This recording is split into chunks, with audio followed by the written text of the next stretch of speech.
Steve Yates here, and we are talking growing leaders. I'm going to talk to you today about the learning of leadership.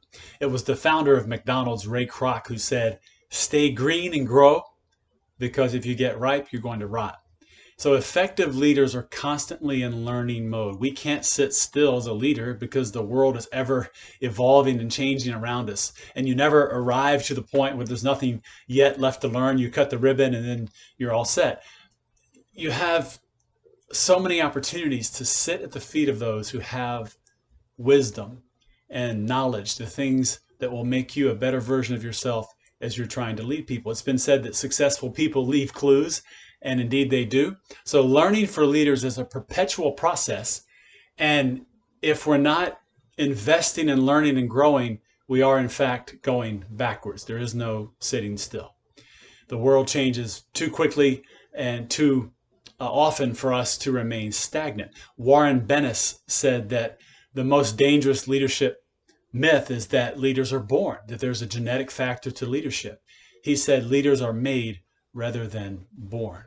And that's an absolute fact. I've seen it in my career. We have to be smart enough to know what we don't know and to constantly seek strengthening of our skill set to be an effective leader. I'm reminded of the life of Christ. You get three snapshots in the Bible about the age of Jesus Christ.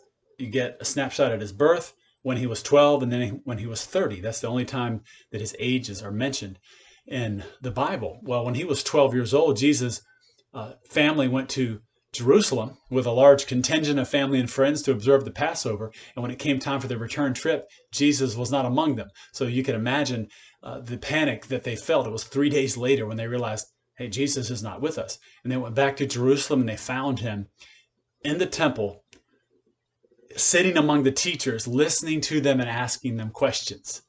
And they were amazed. The teachers were amazed at his understanding and his answers as a 12-year-old. But he was always the smartest guy in every room he was in, yet he still sat at the feet of those who were rabbis, and he was in learning mode. And I always look to that as an example of how to just be humble and learn from those who know more about what you're trying to accomplish than you do. And they are leaving clues that we can pick up and become a better version of ourselves. So I always recommend read at least one leadership book a month, or listen to podcasts, or do both. Whatever it is, stay hungry, stay green, and grow.